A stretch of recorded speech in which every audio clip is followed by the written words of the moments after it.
del tobillo y el pie. Bueno, nos quedan dos presentaciones, esta y la otra es de manguito rotador. Vamos a hablar ahora en los próximos minutos sobre evaluación de imágenes de lesiones de ligamentos, tanto el tobillo como el pie, principalmente en el tobillo, que es lo más frecuente. Lo importante es el protocolo de adquisición de resonancia magnética. Lo vamos a focalizar a resonancia por varios motivos.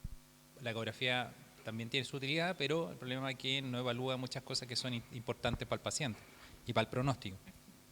En este caso, es importante la posición del pie o del tobillo. En realidad tiene que tener una flexión plantar, de tal manera que tenga una posición no en 90 grados, además que es más cómodo para el paciente, y por lo tanto con eso se adquiere se adquiere de muy buena, de mucho detalle anatómico y una anatomía normal el tobillo.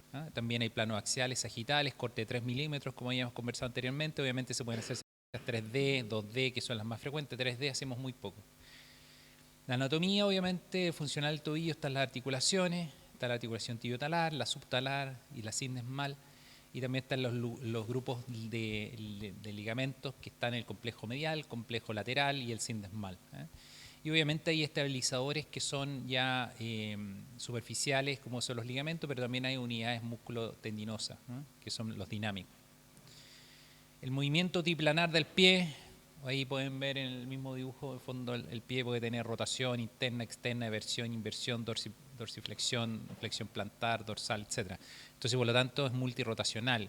Y por lo tanto, cualquier lesión que pueda tener puede alterar esa mecánica.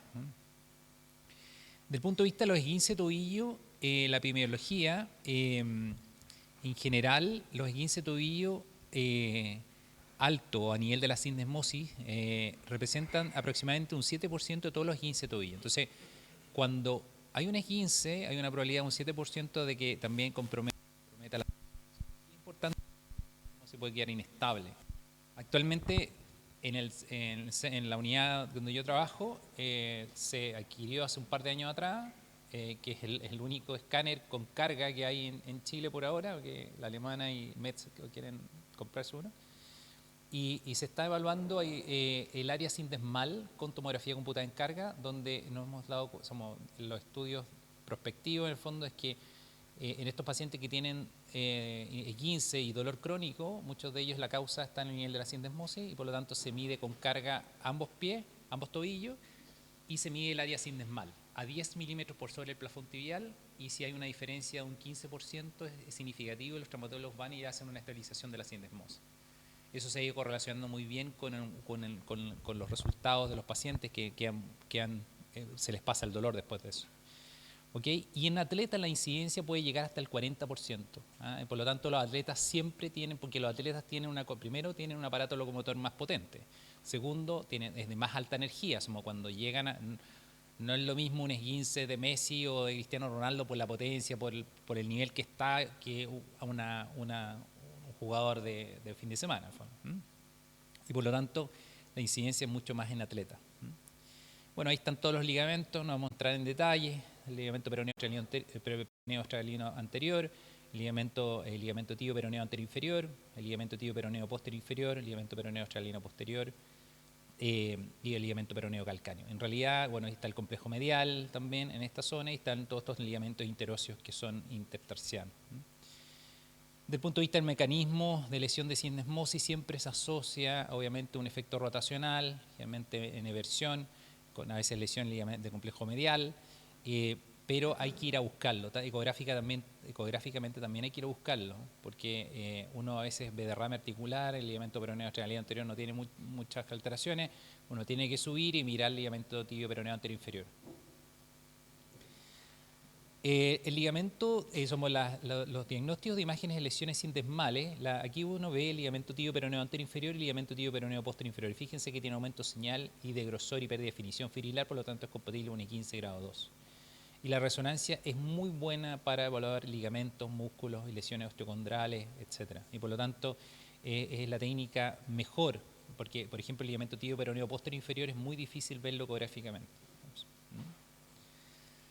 Del punto de vista de los ligamentos tibio-fibular o peroneo australiano anterior y posterior, el ligamento peroneo australiano anterior es el más importante desde el punto de vista que es el primero que se rompe principalmente y uno lo ve en resonancia magnética en secuencia axial y fíjense cómo se ve en este caso completamente normal, tiene que ser hipo de baja señal en T1 o en DP y no tiene que tener alteración de la grasa y por lo tanto uno ve ese ligamento.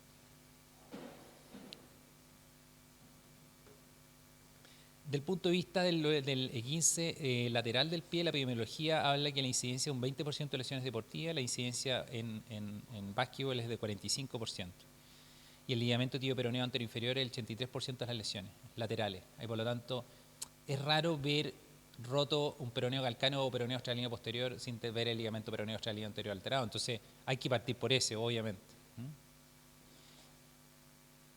Y la anatomía funcional, obviamente, todo esto es un mecanismo de lesión. Y por lo tanto, el ligamento tibio-peroneo anteroinferior, el ligamento peroneo, todo el complejo lateral, obviamente se puede alterar en inversiones del pie, en inversiones con rotación, con dorsiflexión, etc.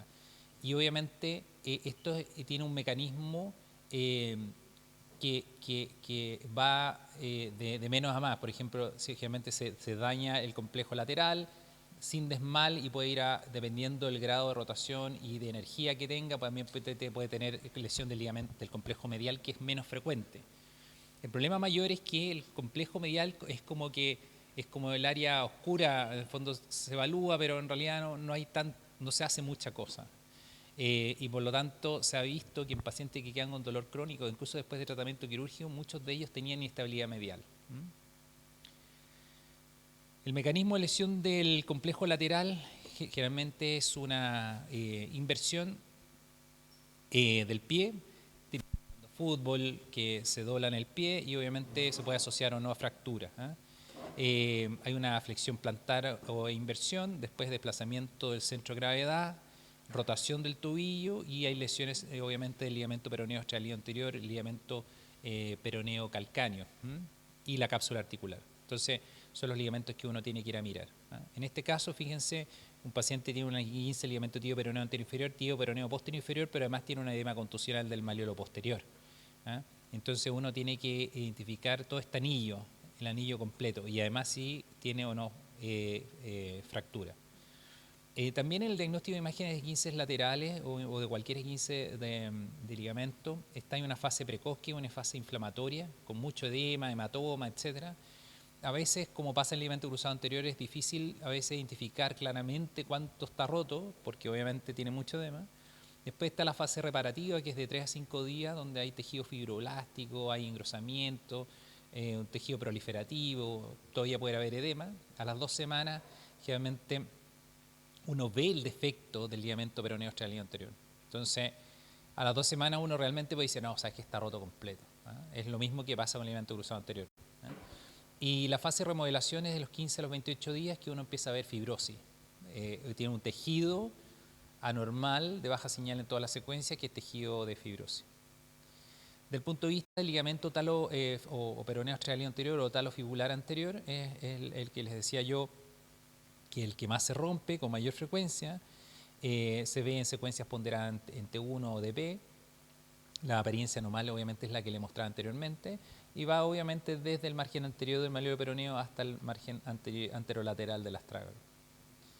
El ligamento peroneo calcáneo, que es el segundo que más se rompe en el complejo lateral, está en esa posición.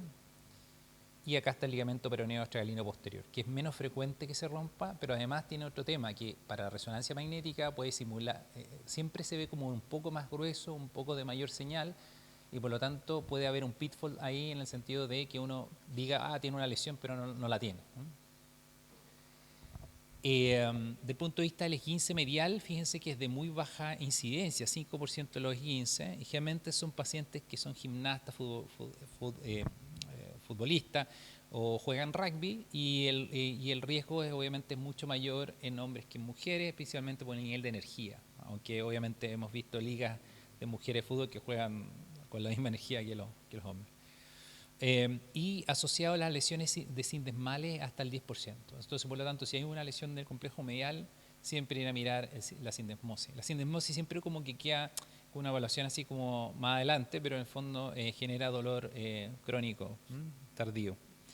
Obviamente la anatomía del complejo medial es bastante compleja, pero ahí está, en el fondo hay capa superficial y profunda, y obviamente fuerzas relativas dependiendo del ligamento. El mecanismo de lesión, las fuerzas de eversión, la otra era inversión en lateral, por una cosa lógica, el pie tiende a romperse más el complejo medial cuando hace una eversión. Rotación interna y componentes afectados más comúnmente son los ligamentos profundos más que los superficiales. El problema mayor que nosotros como radiólogos, componente profundo donde está pegado la cápsula, cuando hay mucho derrame, uno no sabe si tiene rotura o es edema por la cápsula. En el fondo es difícil, es muy difícil ver o identificar lesiones del componente profundo. El diagnóstico por imagen complejo del tobillo, obviamente, la posición es súper importante, generalmente lo vemos en coronal, fíjense que va desde el peroné hasta el astrágalo, y se ve esta imagen como en abanico, y generalmente, normalmente tiene que tener pequeños focos de aumento de señal. Si pierde eso es fibrosis, y si obviamente hay edema y pérdida de definición fibrilar, ya es un desgarro. Los componentes superficiales, no vamos a mostrar en anatomía, pero en el fondo hay componentes superficiales y profundos, como les decía yo anteriormente, son los componentes superficiales. Y también mucha gente deja de lado otra lesión que también es traumática, que se asocia a esguince, que es el síndrome del seno del tarso postraumático. Fíjense que el síndrome del seno del tarso postraumático es una lesión común que afecta a la articulación subastractilínea y se produce en la mayoría de los casos 70%, no es menor, de un golpe directo, y se asocia en un 79% a esguinces laterales. Entonces, siempre cuando uno va a ver la resonancia, aparte de ver los ligamentos, tiene que ir a ver el seno del tarso. Y el seno del tarso es y generalmente tiene grasa con ligamentos interóseos, que hay varios. Ahí la clave es que si en secuencia sensible de edema tiene edema no hay grasa, sino hay edema, como en este caso, ya eso es un esguince o una lesión del seno del tarso. ¿Por qué es importante verlo? Porque pacientes a veces se tratan y todo y siguen con molestias, la carga, como dolores a veces, dolores subtalares, etc. Y por lo tanto es un diagnóstico que hay que ir a mirar. En conclusión, hay que hacer una revisión sistémica, en el fondo ir a mirar complejo lateral. Nosotros siempre a los becados les decimos y a los fellows que tienen que seguir un orden, porque si no se empieza a perder. Entonces, ya, vean ligamento, complejo lateral, complejo medial, complejo spring, obviamente, que es parte del medial, y también sindesmosis. Después vayan a ver cartílago, derrame articular, tendón de Aquiles, fase plantar, músculo, seno del tarso. Tomo toda la articulación subtalaria, articulación de Chopard también, obviamente, porque a veces hay roturas o lesiones de los ligamentos interóseos, astragalo-navicular, etcétera, etcétera. Entonces hay que seguir un orden de evaluación. El enfoque de tratamiento es súper importante porque la gran mayoría de estos pacientes antiguamente habían cirugías para lesiones, para esguince de tobillo. Y después se dieron cuenta que los resultados no eran muy distintos al manejo conservador. Y por lo tanto, actualmente casi todo se maneja como manejo conservador. De partida, nosotros rara vez en un esguince agudo nos piden una resonancia magnética. Lo único que hacen en urgencias es le piden un rayo para descartar una fractura, le ponen una bota, venda y para la casa. Y por lo tanto, en cierta manera la mecanología, antes donde se operaban y se pedía TAC, se pedía resonancia, se pedía todo, ahora ya no se está haciendo eso, incluso obviamente eco tampoco.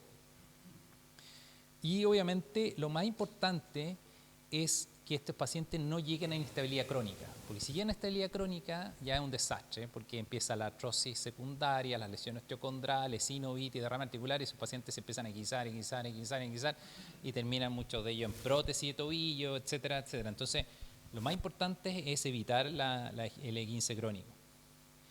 Y acá, como para finalizar, como desde el punto de vista gráfico, fíjense que 85% de los esguinces son laterales, ¿no? Somos la gran mayoría. 10% mediales, 5% multiligamentario, que en fondo está sindesmosis, etc. Del manejo, aquí traumatólogo cuando se enfrenta a eso, uno dice, bueno, ¿manejo conservador o manejo quirúrgico? 80% de los casos generalmente se manejan en forma conservadora. Incluye, obviamente, rehabilitación, inmovilización y todo. Y obviamente el otro 20% se puede terminar en cirugía por inestabilidad crónica, etcétera. Bostrom y todas sus variantes son técnicas que cada día estamos viendo más, se hace. Pero el problema del Bostrom, que el Bostrom, en el fondo, que es se saca el retináculo externo, se reinserta, se hace toda una plastía anterolateral, etcétera, con tornillos, con cuestiones.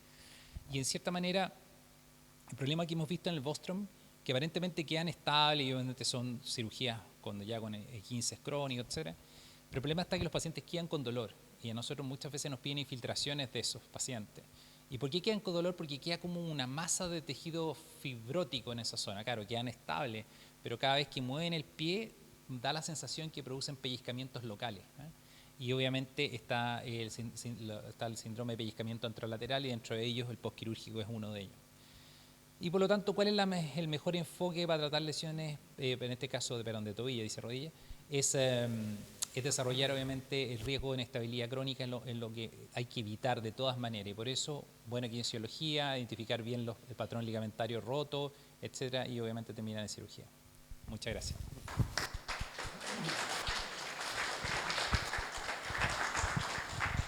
¿Alguna persona que tenga alguna duda, consulta que le quiera realizar al doctor?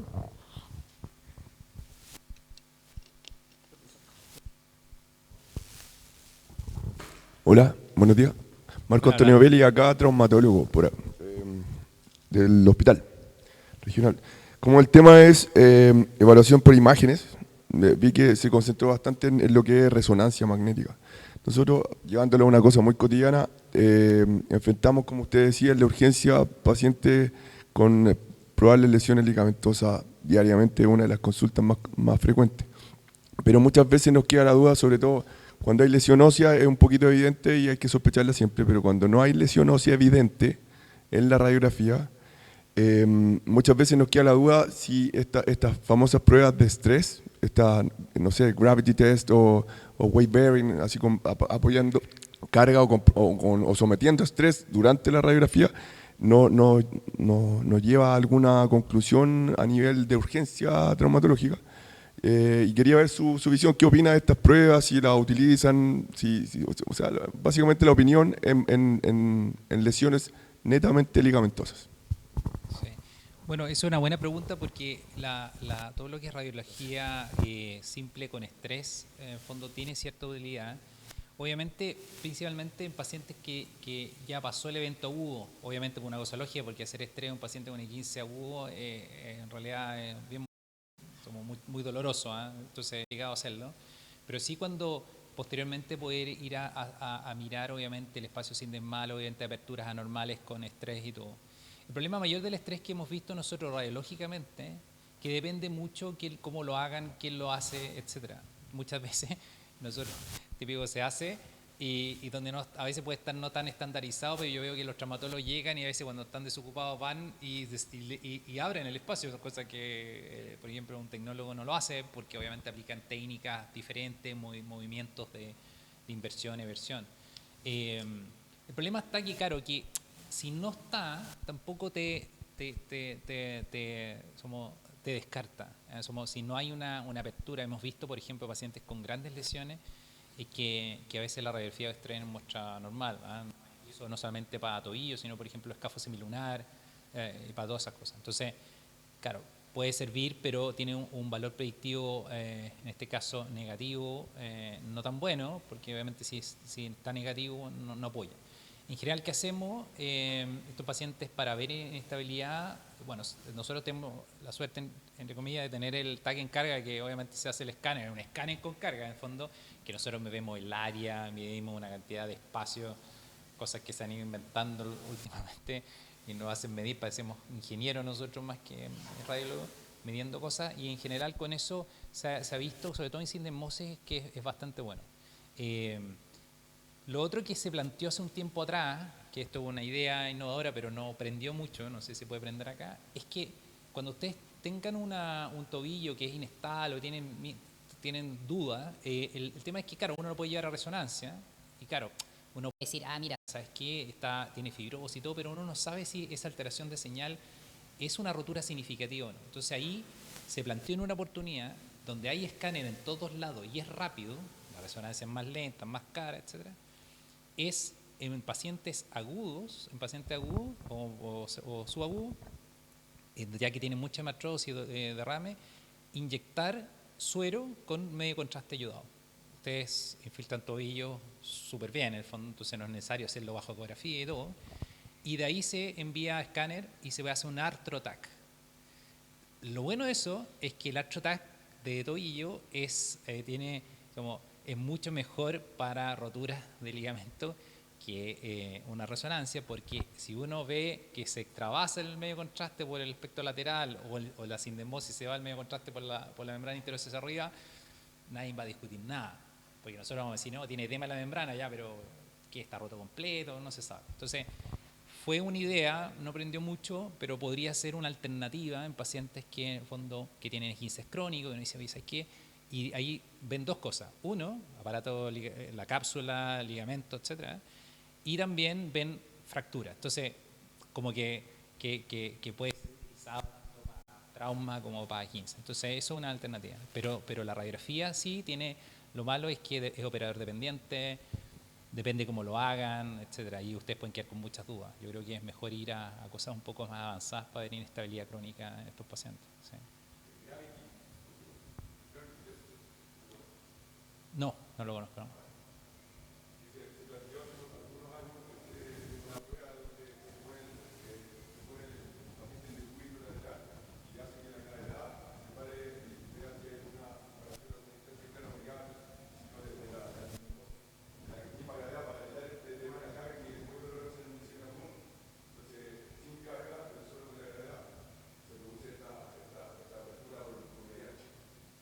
Pero ¿y eso tiene el gol estándar? ¿Cuál sería para...? Porque si no se abre o si se abre... Claro, si se abre, si ya...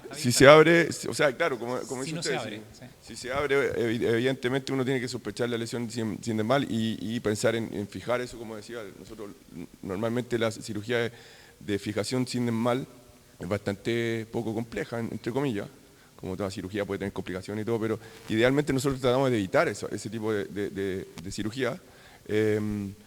Pero claro, si se abre, nosotros ya sospechamos, y de hecho los papers que hablan del gravity test hablan de eso, que uno debiera inmediatamente tener la sospecha de que sí está rota la sindesmosis. Pero ¿qué pasa si te sale negativo o ya descartan 100%? No, no. O sea, igual la clínica manda y obviamente se espera que pase la etapa aguda y obviamente la resonancia siempre es el gold standard, pero me refiero en la urgencia. En agudo, de repente no ayudó en algunos casos, pero como dice usted muy bien, operador dependiente. Entonces muchas veces hemos tenido que nosotros ir directamente a rayo a apoyar, digamos, el procedimiento, digamos, la toma. Sí, no, ustedes hacen una gran diferencia. De partida nosotros nos piden test de lidocaína en cadera también para pellizcamiento y cuando hacemos todas las maniobras, a mí me ha tocado hacer y claro, no le saco dolor y llega el traumatólogo y le saca todo el dolor habido por haber. Entonces en el fondo saben dónde actuar. Ya. Sí. Gracias.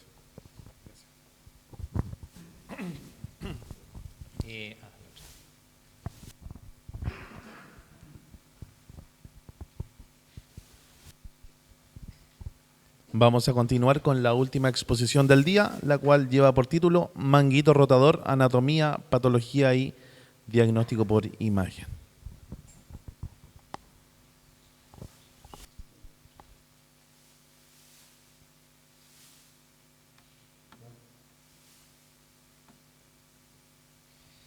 Bueno, la última presentación, en el fondo, ya van a ser las 12. Manguito rotador, obviamente, es una anatomía y patología, es como bien frecuente. El manguito rotador en general se ve a toda edad y es muy frecuente patología de manguito rotador en pacientes de mayor edad por las características ¿cómo se llama?, del punto de vista del tejido mismo, porque obviamente hay tendinosis, hay efectos vasculares, también prominencias osteofíticas que generan pellizcamiento. Entonces, en la práctica son pacientes que tienen mucha consulta manguito rotador. Y la prevalencia, fíjense, no se está por ahí.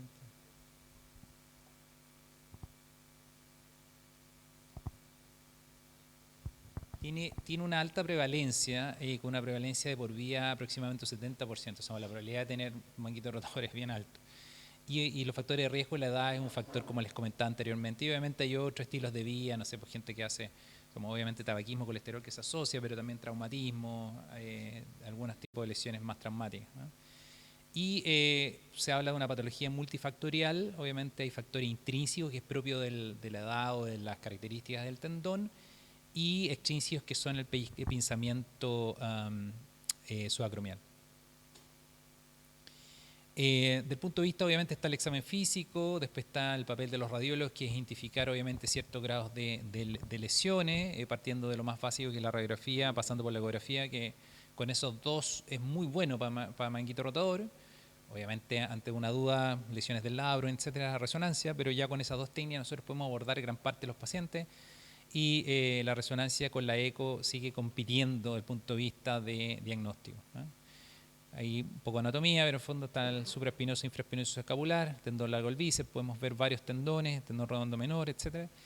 Y la resonancia, está la resonancia, las técnicas que tenemos, resonancia convencional, está la artroresonancia, está la ecografía, y obviamente la artroresonancia, la pregunta es cuándo usarla.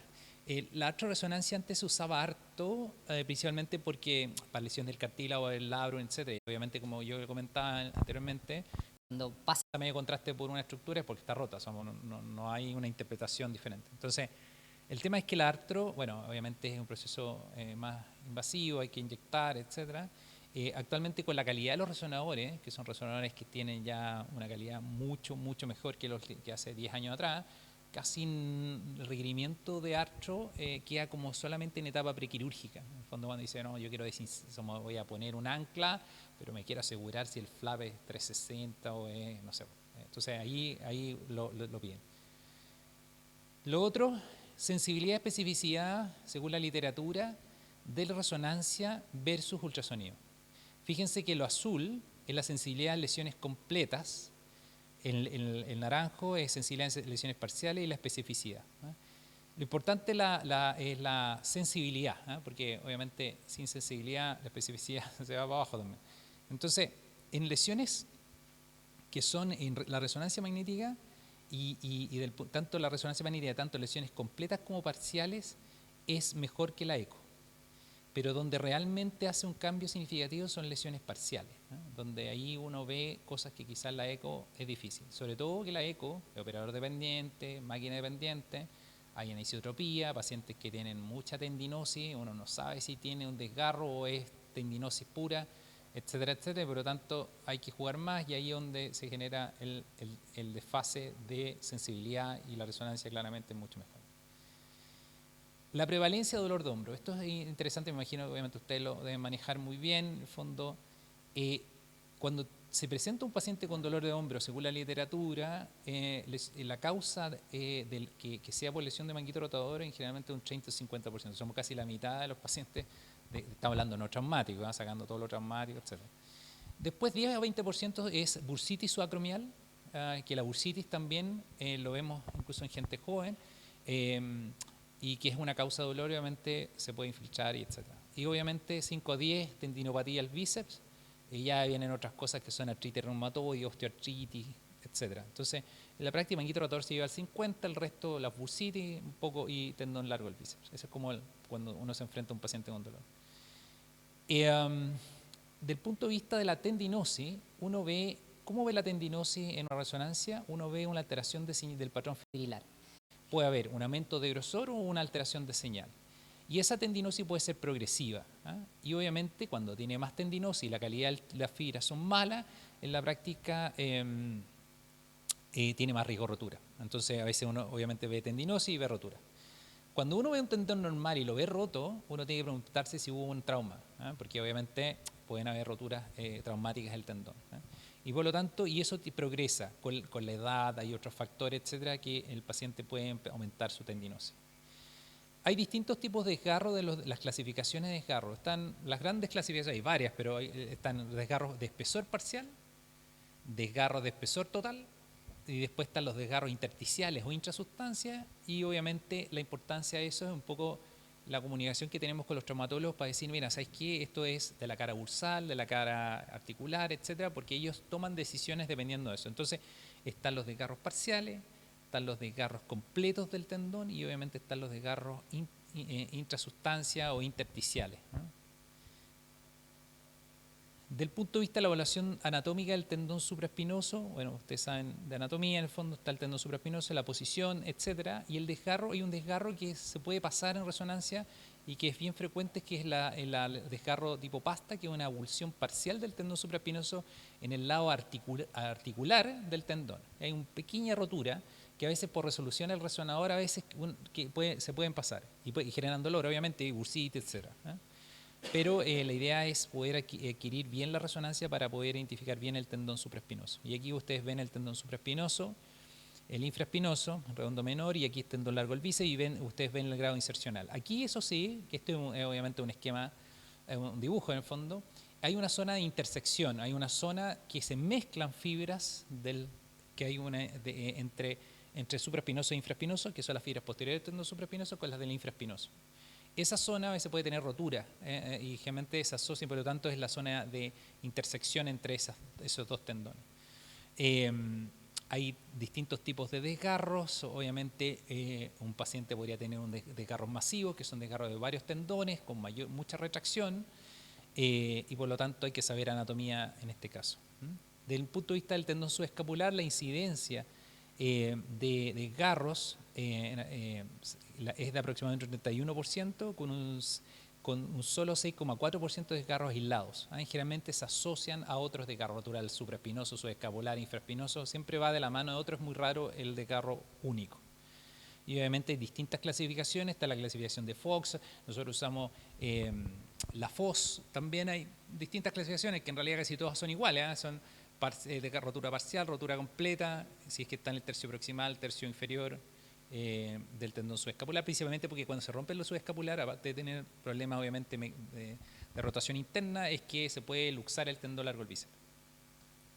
Desde el punto de vista de la evaluación del músculo redondo menor, el redondo menor siempre como que queda así como en una evaluación así como que no es tan importante, más encima es pequeño, está atrás, pero tiene algo muy importante, que cuando hay rotura masiva, uno tiene que ir a mirar el redondo menor. ¿Y por qué quiere mirarlo? Porque el redondo menor es súper importante cuando se colocan prótesis reversa de hombro.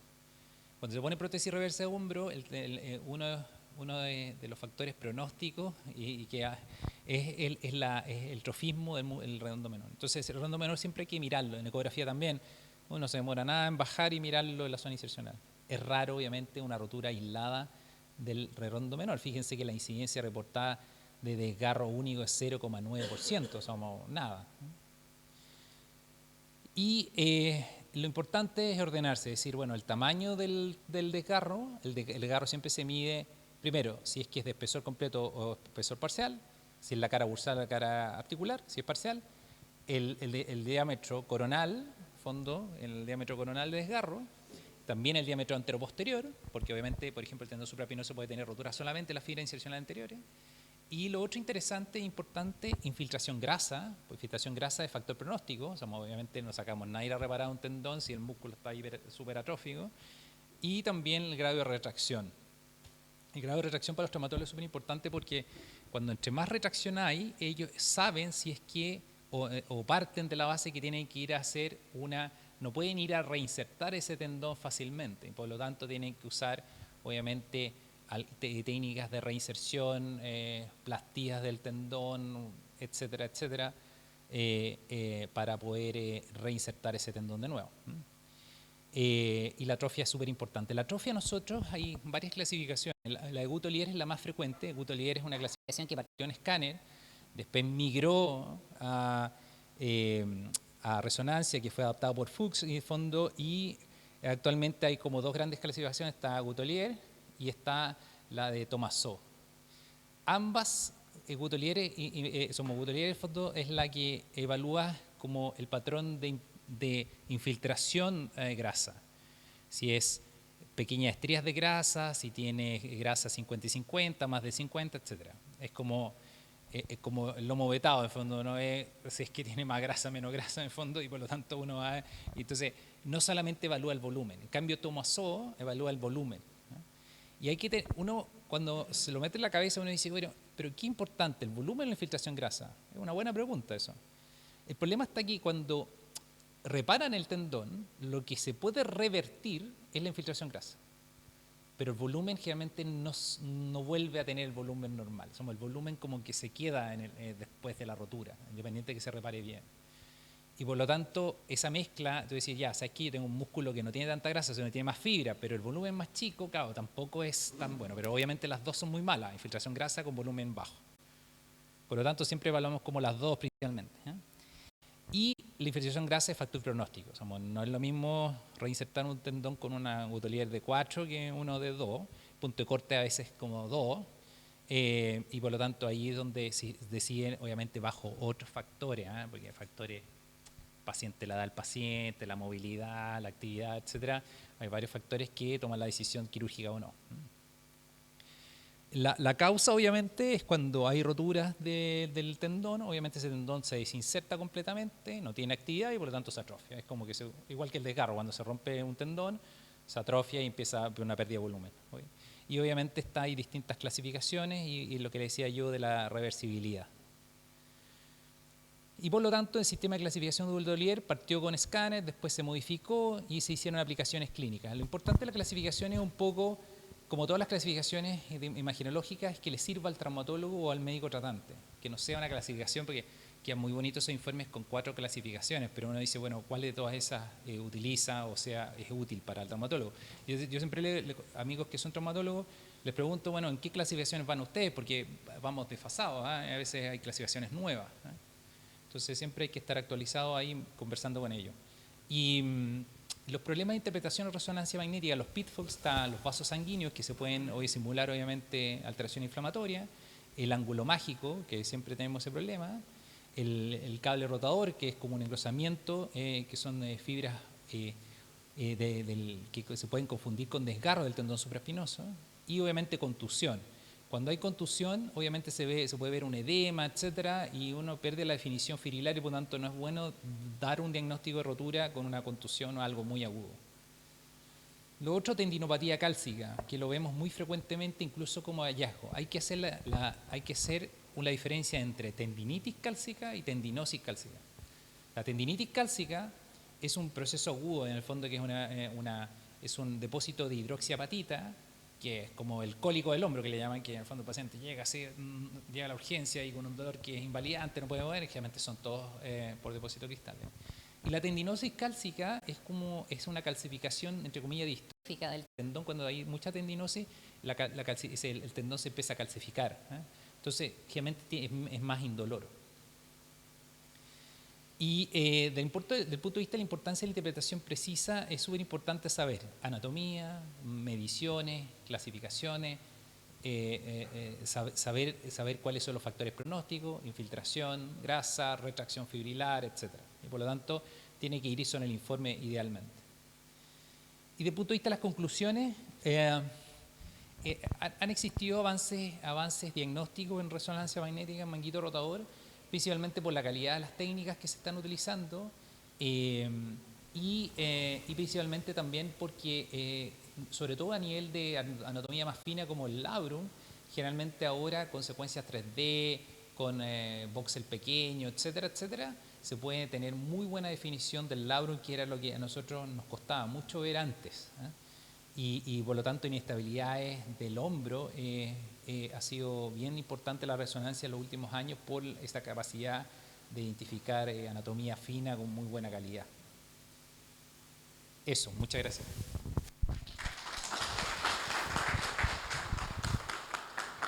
¿Alguno de los asistentes que quiera hacer alguna consulta?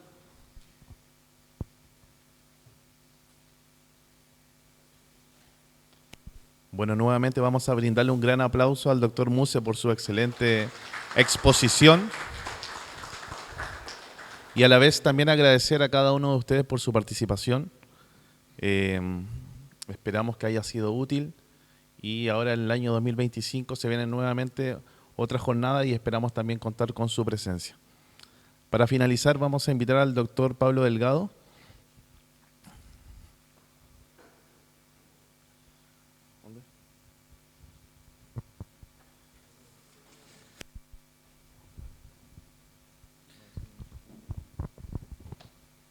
Dar las gracias a mi amigo Emilio por haber participado en esta maratónica presentaciones.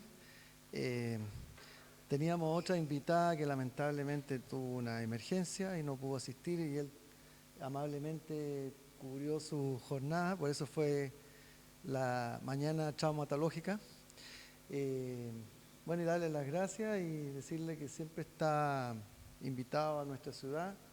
Es un hombre deportista, así que más tarde tiene un partido de tenis, después a lo mejor se va a tirar en parapente. El hombre es un hombre osado, así que le quiero agradecer nomás y dar este obsequio a nombre de todos nosotros, ¿ya?